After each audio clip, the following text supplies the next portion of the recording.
Hello नमस्कार, स्वागत है आपका आपके अपने यूट्यूब चैनल शिक्षा प्लैनेट में। तो फ्रेंड्स, आपका जो PYQ सेशन चल रहा था उसी को हम कंटिन्यू करने वाले हैं। EMRS का पार्ट थर्ड आज हम कवर करेंगे, क्योंकि आज आपका पार्ट थर्ड रहने वाला है और पार्ट फर्स्ट और सेकंड ऑलरेडी हमने आपको सॉल्व करवा दिए हैं। तो जितनी भी साथी न्यू है चैनल को सब्सक्राइब कर लीजिएगा, बेल आइकन को प्रेस कर लेना। इसी प्रकार के कंटिन्यू अब आगे आपको सेशन मिलते रहेंगे। और मैं आपको बता दूं, जैसा कि मैंने आपसे बोला था कि हम पर डे एक पेपर सॉल्व करने वाले हैं, जिसको अपन 2 से 3 पार्ट में करेंगे, डिटेल में चीज़ों को लेके चलेंगे और अच्छे से हम PYQ करने वाले हैं। ठीक है, जब तक आपका एग्जाम नहीं होता है। देखिए, मैं आपको एक जानकारी के लिए बता दूं, थोड़ा सा आपका एग्जाम डिले हो गया है और इसलिए मैंने सोचा, थोड़ा सा मैं भी बिजी हो गया था और मैंने सोचा कि आपको अब आगे जितने भी आपके पेपर रहने वाले उन सभी को कवर किया जाए। तो सभी साथी जुड़े रहिएगा। आज हम आपका EMRS पार्ट थर्ड करने वाले हैं। जो EMRS हाल फिलहाल में हुआ था उसी के बारे में हम चर्चा कर रहे हैं। क्लियर? तो सभी साथी यहाँ पर बताना, ठीक है, ऑडियो वीडियो क्लियर है? तो सभी प्यारे साथ कमेंट करके बताना। आपकी जानकारी के लिए मैं एक बात बता दूं, जो हमारे साथी BPSC की तैयारी कर रहे हैं उनके लिए BPSC TRE 4 के लिए बैच चल रहा है। ज़्यादा भी उसमें निकला नहीं है कुछ भी। जो साथी न्यू है ज्वाइन कर सकते हैं, ज्वाइन कर लीजिएगा। अच्छे से डिटेल में हम चीज़ों को लेकर चल रहे हैं। NCERT कंप्लीट NCERT आपका हम लेके चल रहे हैं। संगीत का जितना भी NCERT है वो कवर करवा रहे हैं और इसके साथ साथ और महत्वपूर्ण जितनी भी बुकें हैं उन सभी का कलेक्शन आपको दिया जा रहा है। हर नोट्स का टेस्ट दिया जाता है और हर लेक्चर का नोट्स आपको मिलता है। तो सभी साथी जितने भी इंटरेस्टेड हैं, ज्वाइन करना चाहते हैं, कर लीजिएगा। तो चलिए, आज का हमारा फर्स्ट क्वेश्चन रहने वाला है कुछ इस प्रकार से। भारतीय शास्त्रीय संगीत के ग्रंथों में कितनी गीतियों का वर्णन किया गया है? तो सभी प्यारे साथी कमेंट करके बताना, भारतीय शास्त्रीय संगीत के ग्रंथों में कितनी गीतियों का वर्णन किया गया है? 3, 4, 6, 5। तो देखिए, आपको पता ही होगा भारतीय शास्त्रीय संगीत में आपका 5 गीतियों का वर्णन किया गया है। अब देखिए, एक बात मैं बताऊं, 5 गीतियां आपकी कौन कौन सी हैं? शुद्धा है, शुद्धा, भिन्ना, गौड़ी, बेसरा और 5 नंबर पर आपका साधारण। ठीक है, ये आपका यहाँ पर रहने वाले हैं 5 गीतियां। क्लियर? अब देखिए, यहाँ से एक क्वेश्चन और आपका बनता है। क्वेश्चन आपका ये पूछा जाता है, जो शुद्धा गीति है ये किस गायन शैली से संबंध रखती है? तो शुद्धा गीति आपको पता ही होगा, मैंने कई एक बार बता रखा है, ध्रुपद के साथ संबंध रखता है। भिन्ना का आपको पता है धमार के साथ है। ठीक है, गौड़ी आपका ठुमरी के साथ है। बेसरा, टप्पा और जो साधारण ही आपका यह ख्याल के साथ संबंध रखता है। तो इस प्रकार से आपका यहाँ पर रहने वाला है 5 गीतियों के जो गायन शैली हैं उनसे संबंध जो रखती हैं उनके बारे में। क्लियर? चलिए आगे। नेक्स्ट, राग रामकली की विशेष स्वर संगति कौन सी है? कमेंट करके बताना। हर क्वेश्चन का आपको कमेंट करना है और लास्ट में आपको ये भी बताना है कितना स्कोर आपको बन रहा है। ठीक है, अब देखिए, आपको बताना है रामकली राग। एक जानकारी के लिए मैं आपको बता दूं, जो हमारे साथी NVS, KVS या EMRS को टारगेट कर रहे हैं, तो सिलेबस में जितना भी राग दिया हुआ है वो सभी कंप्लीट करना होगा। राग कंप्लीट कर लेना होगा, बिकॉज राग जितना भी दिया हुआ है उन सभी से कहीं ना कहीं से क्वेश्चन आपका पूछ लेता है, यानी कि हर राग से आपका लगभग क्वेश्चन बन जाता है। तो आपको राग कवर कर लेना है। ठीक है, तो राग रामकली की स्वर संगति के बारे में थोड़ा सा अपन जाने। देखिए, जो ऑप्शन नंबर C है आपका रहने वाला है तीव्र म, प ध नि ध प। ठीक है, तो ये आपका रहने वाला है स्वर संगति। अब थोड़ा सा चीजों को समझेंगे। जो राग रामकली है इसका थाट क्या है? पहले तो हम यही देखेंगे थाट। तो जो राग रामकली है भैरव थाट से। अब देखिए, ये तो आपको पता ही होगा, ये जो भैरव थाट उसमें रे ध कोमल लगता है। लेकिन जो रामकली राग के स्वरों की अगर बात करें तो रे ध कोमल लगता है ठीक है। दोनों माँ का प्रयोग होता है और दोनों निषाद का, ये आपका यहाँ पर रहने वाला है, दोनों मध्यम दोनों निषाद। क्लियर। अगर बादी संवादी की चर्चा करें आपसे, बादी संवादी, तो बादी संवादी आपका क्या रहने वाला है, देखिए पैसा इसका बादी और आपका संवादी है। समय आपसे क्वेश्चन बनेगा, अब देखिए किसी भी राग को लेकर के कुछ भी क्वेश्चन आपको बन सकता है। तो इसका समय क्या रहने वाला है, दिन का प्रथम प्रहर। क्लियर। अगर जाति की बात करें साड़व संपूर्ण,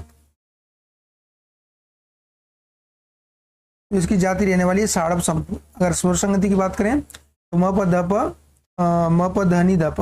क्लियर। ये आपका स्वर संगति यहाँ पर रहने वाला है। ओके, चलिएगा नेक्स्ट हमारा रहने वाला है वैष्णव जन तो तेने कहिए कि सांगीतिक संरचना किस राग पर आधारित है। क्लियर है। भैरव, खमाज, काफी, मारवा, सभी प्यारे साथी बताइएगा जो वैष्णव जन तो तेने कहिए यह सांगीतिक संरचना किस राग की है, बताइए। तो देखिए सभी प्यारे साथी साथ साथ कमेंट करते चलना। किसी भी क्वेश्चन को लेकर के आपको जितना भी नॉलेज है आप उसको कमेंट में लिखिएगा। जितना आप लिखेंगे उतना चीजें आपके दिमाग में सेट हो जाएंगी। ठीक है। तो वैष्णव जन तो तेने कहिए किस राग की है, खमाज की। क्लियर। अब देखिए थोड़ा सा चर्चा करें खमाज के बारे में। तो खमाज का थाट क्या है, खमाज। क्लियर। अब देखिए बादी संवादी की बात करें, ध्यान रखना बादी संवादी क्या रहने वाला है आपका, गंधार और निषाद। समय क्या रहने वाला है, रात्रि का दूसरा प्रहर, रात्रि का दूसरा प्रहर। जाति की बात करें तो साड़व संपूर्ण इसकी जाति। अब देखिए एक चीज आप यहां पर देख पा रहे होंगे, जो खमाज राग है यह अपने ही नाम के थाट से आता है। तो ये किस प्रकार का राग रहने वाला है आपका, आश्रय राग। क्लियर। ऐसा राग है आपका आश्रय राग। तो इस प्रकार से आपका जो खमाज है उसके बारे में रहने वाला है। खमाज का जो सांगीतिक संरचना है तो आपका वैष्णव जन तो तेने कहिए ये आपका रहने वाला है। ऐसा क्वेश्चन आपका सेंट्रल लेवल पे एक या दो क्वेश्चन बनता है किसी भी राग की बंदिश को लेकर के, हर बार मिनिमम एक और आपका मैक्सिमम 2 या 3 क्वेश्चन आपको बन जाता है। क्लियर। चलिएगा नेक्स्ट, ध्रुपद की रचना के कितने भाग होते हैं, बताइएगा। ध्रुपद की रचना के कितने भाग होते हैं, तो देखिए ध्रुपद की रचना के 4 भाग होते हैं, आपको पता ही होगा। अब देखिए स्थाई, अंतरा, संचारी, आभोग, ये आपका यहाँ पर 4 भाग रहने वाले। क्लियर। आपका 4 भाग है, सभी प्यारे साथी बता। नेक्स्ट, भारतीय राष्ट्रीय गीत किस राग पर आधारित है, भारतीय राष्ट्रीय गीत किस राग पर आधारित है। ये वेरी वेरी इंपॉर्टेंट क्वेश्चन है, आपको हर बार एग्जाम में कहीं ना कहीं मिल जाता है। और आपको मैं एक जानकारी के लिए बताऊं, जो सेंट्रल लेवल का एग्जाम होता है उसमें ज़्यादा देखने के लिए मिलता है राष्ट्रीय गीत किस राग पर आधारित है। तो ये आपको पता ही होगा, देश राग पर आधारित है। राष्ट्रीय गीत किस राग पर आधारित है, तो आपका देश पर। नेक्स्ट, तानसेन किस बादशाह के दरबारी संगीतज्ञ थे। अब देखिए आपको पता ही होगा तानसेन के बारे में। तानसेन का जन्म ग्वालियर के बेहट नामक गांव में हुआ है। क्लियर। जो तानसेन जी हैं ये राजा अकबर के दरबारी संगीतज्ञ थे। तो राजा अकबर के 9 रत्न थे, नवरत्नों में शामिल थे तानसेन जी। क्लियर। 9 रत्नों में आपके तानसेन जी शामिल थे। सभी प्यारे साथ बताइएगा। अब देखिए थोड़ा सा मैं आपको बताऊं तानसेन जी के बारे में। इनके गुरु से क्वेश्चन आपका हर बार बनता है। तो इनके गुरु कौन थे, स्वामी हरदास, स्वामी हरदास। और इनके धर्म गुरु से भी आपको पूछ लिया जाता है, धर्म गुरु थे आपके मोहम्मद गौस। धर्म गुरु कहें या सेकंड गुरु कहें। जिस समय तानसेन जी ने अकबर की बेटी से शादी की थी उस समय पर इन्होंने मुस्लिम धर्म को अपनाया था। तो जो मुस्लिम धर्म के इनके गुरु थे वो मोहम्मद गौस थे। मोहम्मद गौस का जो समाधि है, समाधि ग्वालियर में है और वहीं पर तानसेन जी का भी मकबरा है। ठीक है, ये चीज आप ध्यान रखना, मतलब दोनों का ही समाधि है। वो कहाँ पर है? वो आपका रहने वाला है ग्वालियर। आपसे क्वेश्चन बन सकता है। नेक्स्ट, कौन से स्वर चतुश्रुतिक हैं बताइए। चतुश्रुतिक, चतुश्रुतिक का मतलब समझ ही रहे होंगे आप, चार श्रुति वाले, चार श्रुति वाले स्वर बताइएगा। चार श्रुति वाले स्वर। अब चार श्रुति वाले स्वर कौन कौन सी हैं? सा, म, प। क्या रहने वाला आपका? सा म प। सा की चार, म की चार, प की चार। अब देखिए, सा रे ग म प ध नी, 4 3 2 4 4 3 2। ये आपको पता है श्रुतियांतर है। तो यहाँ से आपका सा की चार, म की चार और प की चार। तो क्या रहने वाला आपका? इसका राइट आंसर है सा मा पा। क्लियर? ओके, चलिएगा नेक्स्ट। किसी मेजर कोड में कौन से स्वर लगते हैं बताइएगा। किसी मेजर कोड में कौन से स्वर लगते हैं? सारे प, सम प, सागा प, सागा प। अब सागा प दो प्रकार के हैं, एक कोमल है, एक आपका शुद्ध है। तो बताइएगा, वेरी वेरी इंपॉर्टेंट क्वेश्चन आपका रहने वाला है। देखिए, आप यहां पर एक चीज देखना, मेजर कोड। एक होता है आपका मेजर कोड, एक होता है आपका माइनर कोड। ये दो प्रकार का होता है। अगर मेजर कोड की आपसे पूछा जाए तो आपका रहने वाला है सागा पा। अगर आपसे माइनर कोड की पूछी जाए तो माइनर कोड में आपका क्या होता है? जो बीच वाला स्वर होता है उसको कोमल कर दिया जाता है। ये चीज आप ध्यान। आप देखिए, जो मेजर कोड है ये भी आपका मेजर कोड तीन प्रकार का होता है, डोमिनेंट, सब डोमिनेंट और आपका मीडियंट। ठीक है, इस प्रकार से आपका रहने वाला है। तो हम आगे आपका जब पाँचवें संगीत पढ़ेंगे डिटेल में इन चीज़ों के बारे में डिस्कस करेंगे। नेक्स्ट, निम्नलिखित में से कौन सा विष्णु नारायण भातखंडे द्वारा दिए गए थाटों में से एक नहीं है बताइएगा। कल्याण, बागेश्वरी, पूर्वी, तोड़ी। अब देखिए, बी एन भातखंडे जी, थोड़ा सा चर्चा करें बी एन भातखंडे जी के बारे में। अब देखिए, बी एन भातखंडे जी के बारे में थोड़ा सा चर्चा किया जाए तो इन्होंने जो थाट माने हैं 10 थाट माने हैं के लिए। इनका जो गणितीय रूप था, गणितीय रूप से 32 थाट की रचना की। गणितीय रूप से इनके कितने थाट थे? 32 थे। इसमें से इन्होंने गायन की प्रचलन के लिए 10 थाट ले लिए थे। अब देखिए, जो 10 थाट थे उनमें आपका कौन कौन सा था? सभी प्यारे साथी बताना। देखिए, बिलावल, समाज, कल्याण, मारवा, पूर्वी, Bhairav, Bhairavi,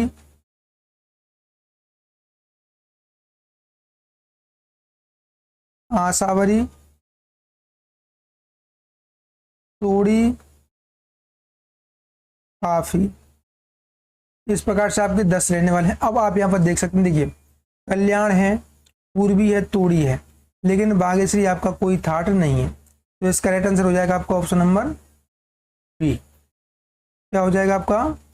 option number B. Clear? चलिए नेक्स्ट। निम्नलिखित में से कौन से राग संप्राकृतिक हैं बताइएगा। पूरिया और जयजयवंती, रामकली और मारवा, संकरा और सोनी, आमोद और छायानट।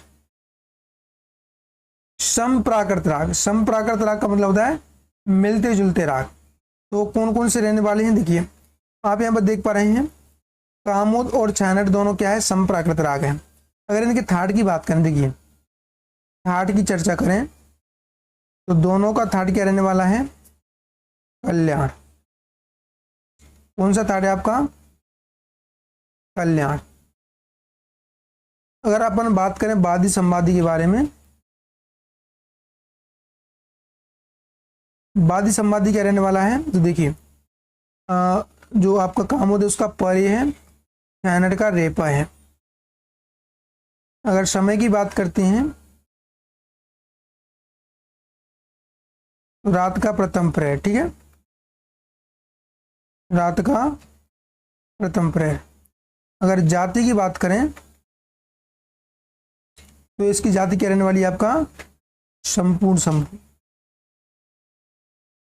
संपूर्ण संपूर्ण जाति है। अब देखिए जो आपका कामोदय इसमें संपूर्ण आपका जाति है वो वक्र लगता है, ठीक है, ये आप चीज को ध्यान रखना, वक्र संपूर्ण आपका जाति रहता है कामोद। ये आपका रहने वाला है right answer option number D. Kamod और छानट दोनों ही संप्राकृत राग हैं, दोनों ही कल्याण थाट के राग रहने वाले हैं। नेक्स्ट, कौन सा ताल ठुमरी से संबंधित नहीं है। अब देखिए ठुमरी से संबंधित कौन सा ताल नहीं है, दीप चंदी जत ताल अद्धा तीन ताल। अब देखिए जो धमार है ये चीज तो आपको पता ही होगा, धमार है, धमार ताल, यह धमार गायन शैली के साथ, धमार गायन शैली, धमार गायन शैली के साथ आपका प्रचलन में है धमार ताल। दैट्स, अब ये आपका जो तीनों है ये ठुमरी के लिए प्रयोग में लिए जाते हैं। क्लियर, ओके चलिएगा। वर्षा ऋतु में कौन सा राग गाया बजाया जाता है, बहार, देसी, मियाँ की मल्हार, अड़ाना। देखिए आपको स्पष्ट हो रहा होगा, मियाँ की मल्हार, मल्हार, मल्हार आपका कब गाया जाता है, तो सावन के महीने में। सावन का महीना कब होता है, वर्षा ऋतु में, ठीक है। तो वर्षा ऋतु में आपका कौन सा राग गाया जाता है, मियाँ मल्हार, ठीक है। आपको पता ही होगा जो आपका मल्हार है, मल्हार आपका सावन के महीने में गाया जाने वाला लोकगीत है। क्लियर, नेक्स्ट,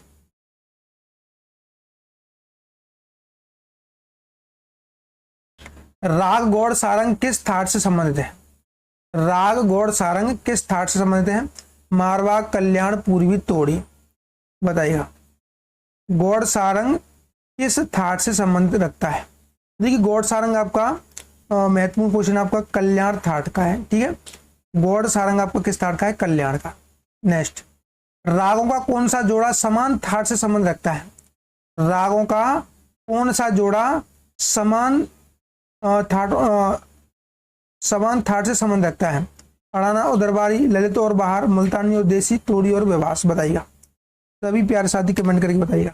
देखिए आपका यहाँ पर थाट की जगह पर राग होगा, ठीक है, थाट ही आपका समान थाट के रहने वाले हैं। आप यहाँ पर देखेंगे तो अड़ाना और दरबारी दोनों का थाट क्या है, दोनों का थाट है आपका आशावरी, आशावरी आपका यहाँ पर रहने वाला है। क्लियर, नेक्स्ट, राग चंद्रकोंस प्राप्त करने के लिए मालकोंस के लिए किस स्वर को बदलना चाहिए, चंद्रकोंस प्राप्त करने के लिए मालकोंस का कौन सा स्वर बदलना चाहिए। मालकोंस आपका मासावादी संवादी रहता है, सभी प्यारे साथी कमेंट करके बताना। देखिए चंद्रकोंस प्राप्त करने के लिए मालकोंस में आपका नी सा नी, ठीक है, इस प्रकार से आपका यहाँ पर इसको बदल देंगे तो आपका चंद्रकोंस प्राप्त हो जाएगा। क्लियर, नेक्स्ट, यमन के किस स्वर से मूर्छना करें कि थाट भैरवी के स्वर प्राप्त हो सके। बताइएगा यमन, यमन के किस स्वर से मूर्छना करें कि थाट भैरवी के स्वर प्राप्त हो सके, मध्यम, निषाद, गांधार, पंचम। बताइएगा, महत्वपूर्ण क्वेश्चन आपका रहने वाला है, वेरी वेरी इंपोर्टेंट क्वेश्चन आपका, ठीक है। देखिए आप यहां पर देखेंगे यमन, यमन है आपका, इसको क्या कहते हैं, कल्याण, कल्याण में आपका मत तीव्र होता है, क्लियर। अब यमन के किस स्वर से मूर्छना करेंगे, थर्ड भैरवी के स्वर प्राप्त। तो अगर आप निषाद से मूर्छना कर देंगे तो आपका भैरवी के स्वर प्राप्त हो जाएंगे। क्लियर। चलिएगा नेक्स्ट, राग पूरिया और मारवा में क्या अंतर है बताइए। राग पूरिया और मारवा में क्या अंतर है। आरोह अवरोह का अंतर है, ठाट का अंतर है, गायन वादन समय का अंतर है, वादी संवादी का अंतर है। तो एक बार सभी प्यारे साथी जो न्यू जुड़े हैं वो एक बार चैनल को सब्सक्राइब कर लीजिएगा और वीडियो को अपने सभी यार दोस्तों के साथ टेलीग्राम, फेसबुक, व्हाट्सएप ग्रुपों पर शेयर जरूर कर देना। क्लियर। चलिएगा, अब देखिए यहाँ से आपको बताना है पूरिया और मारवा में क्या अंतर है। देखिए जो पूरिया और मारवा है इसमें आपका वादी और संवादी का अंतर है। सभी प्यारे साथी बताना वादी और संवादी का अंतर है। देखिए जो आपका पूरिया है, बात करें अगर आपका जो पूरिया है और जो मारवा है, पूरिया का वादी संवादी क्या है,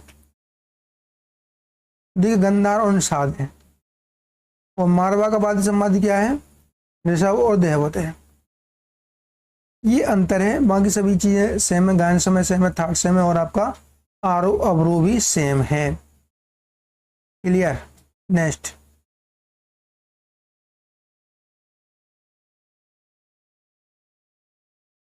झूमरा ताल की आड़ का एक आवर्तन कितनी मात्रा में बैठेगा। अब देखिए 901/4, 901/3, 902/3 और 903/4। झूमरा झूमरा झूमरा ताल के बारे में थोड़ा सा जाने अपन, तो इसमें मात्रा कितनी होती है, 14 मात्रा होती है। क्लियर। अब देखिए आड़ की, अगर आड़ की अपन बात करते हैं तो आड़ होता है आपका 1 से 1/2 यानी कि 1.5 गुण। अब देखिए 3/2 भी इसको लिखेंगे। अब 14 में आपका 3/2 से भाग देंगे, 2 ऊपर पहुंच जाएगा, 14 × 2/3 8 2 28 हो जाएगा, 14 दूनी 28। 3 से अपन डिवाइड करते हैं, 3 नंबर 27, 1 बचेगा, 9 से 1/3, 9 से 1/3 आपका यहाँ पर। देखिए अब आपको कुछ भी यहाँ पर समझना नहीं है। झूमरा ताल की आड़ का एक आवर्तन कितनी मात्रा का होगा। देखिए झूमरा ताल, सबसे पहले आपको पता होना चाहिए कि झूमरा ताल में मात्रा कितनी होती हैं, तो 14 मात्रा होती हैं। आड़ का एक आवर्तन कितनी मात्रा में बैठेगा, तो आड़ आड़ का मतलब होता है 3/2 यानी कि 1.5 गुण। अब देखिए 1.5 गुण है, 3/2 को अपन 14 से डिवाइड कर देंगे तो आपका यहाँ पर निकल के आ जाएगा आवर्तन। ठीक है, तो 9 से 1/3 आपका इसका राइट आंसर रहने वाला है। अगर हम 3 ताल की ताली पर एक ताल के बोल पड़े तो 3 के कितने आवर्तन में हमें सम पर पहुंचेंगे। क्लियर। 3 ताल की ताली पर एक ताल के बोल पड़े, 3 ताल। अब पहले एक चीज आप समझिएगा, 3 ताल में मात्रा होती है 16, एक ताल में मात्रा होती है आपका 12। चलिए अब देखिए अगर हम 3 ताल की ताली पर एक ताल के बोल पड़े, 3 ताल 4 4 4 4, धा धिन धिन धा, धा धिन धिन धा, धा धिन धिन धा, धा धिन धिन धा। क्लियर। ये आपका यहाँ पर रहने वाला। अब देखिए सम, दूसरी आपका यहाँ पर रहने वाला है थाली, और तीसरी इस प्रकार से। अब देखिए यहाँ से क्या बोला जा रहा है, 3 ताल की ताली पर एक ताल के बोल पड़े। अब 3 ताल की ताली 1 2 और 3, कितनी है 3 ताल की ताली 3, तो कितने आवर्तन में हम सम पर पहुंचेंगे। अब देखिए एक चीज आप यहाँ पर देखना, महत्वपूर्ण क्वेश्चन है आपका। ठीक है, देखिए इसमें कितना है आपका 12। अब देखिए 12 मात्रा है, सम पर हमें पहुंचना है, तो एक बार चले जाएंगे, 2 बार, 3 बार, 3 मात्रा 3 तक का 9, और अगर 9 के बाद अपन जाएंगे तो सम पर पहुंच जाएंगे। तो इसका राइट आंसर रहेगा आपका ऑप्शन नंबर बी 3। क्लियर। 3 चलेगा। नेक्स्ट, जा रे अपने मंदिरवा किस राग में गाई जाती है? महत्वपूर्ण है आपका। मैंने आपसे बोला था आपका जो बंदिश है 1 से 2 क्वेश्चन अवश्य पूछा जाता है। तो जो आपका जा रे मंदिरवा किस राग में गाई जाती है, वेरी वेरी इंपॉर्टेंट क्वेश्चन है आपका। तो देखिए ये आपका भीम पलासी राग, कौन से में आपका? भीम पलासी में। क्लियर। नेक्स्ट, भारतीय राष्ट्रीय गान का टोनिक कोड कौन सा है?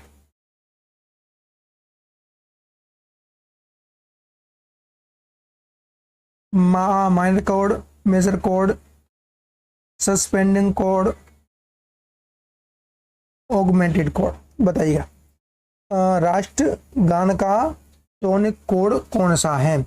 वेरी वेरी इंपॉर्टेंट क्वेश्चन है। देखिए तो राष्ट्र गान है हमारा, उसका टोनिक कोड है मेजर। ठीक है, मेजर कोड आपका लगता है उसमें। ठाट बिलावल के प्रत्येक स्वर से मूसना करने पर कितने ठाट प्राप्त होंगे? सभी प्यारे साथी बताइए। साथ ही साथ कमेंट करते हुए चलना। लास्ट में आपको ये भी बताना है आपका स्कोर कितना बन रहा है, जिससे आपको भी आइडिया लगे। देखिए मैं आपको पीवाईक्यू लेकर के चल रहा हूँ, वो जो क्वेश्चन आपका एग्जाम में बना था वही लेकर के चल रहा हूँ, जिससे आपको आइडिया है और आपका कॉन्फिडेंस बूस्ट हो, जिससे आपको लगे हाँ कि ये क्वेश्चन हमसे बन रहा है तो आने वाले एग्जाम में भी हमसे क्वेश्चन अवश्य बनेगा। अब देखिए बिलावल थाट, बिलावल थाट में आपका सभी शुद्ध लगता है, सभी शुद्ध। अब देखिए यहां से आप देखिएगा मूर्छना करने पर कौन सा कितने ठाट प्राप्त होंगे, महत्वपूर्ण क्वेश्चन आपका। अब देखिए जो आपका यहाँ पर रहने वाला बिलावल, शा रे ग म नी सा तार सप्तक का। अब देखिए सा तो आपका प्रत्येक में रहता है। क्लियर। अब देखिए यहाँ से आपका मूर्छना करने पर 6 थाट आपके प्राप्त हो जाएंगे शुद्ध से। क्लियर। सभी शुद्ध स्वर लगते हैं, इसलिए आपका यहाँ पर 6 प्राप्त हो जाएंगे आप। भारतीय संगीत में किसी ताल की पहली मात्रा किस चिन्ह से दर्शाई जाती है? भारतीय संगीत में किसी ताल की पहली मात्रा किस चिन्ह से दर्शाती है? अब देखिए भारतीय संगीत में किसी ताल की पहली मात्रा को सम से दर्शाते हैं। क्या? सम। अब सम के लिए क्या होता है? क्रॉस चिन्ह। ठीक है। खाली, खाली के लिए क्या होता है? बात करने जी में 0। ताली, मात्रा, मतलब अंक हो जाएगा आपका 1 2 3 इस प्रकार से। क्लियर। विभाग के लिए अगर बात की जाए आपसे, विभाग के लिए क्या होता है? तो विभाग के लिए आपका खड़ी रेखा।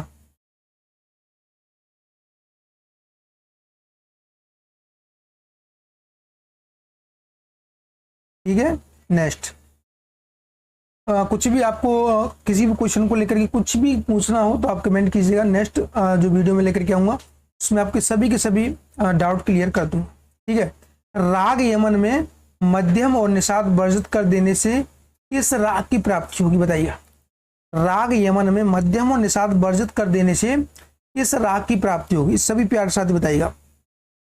अब देखिए जो राग यमन है आपका मतीव्र होता है। ठीक है। अब देखिए,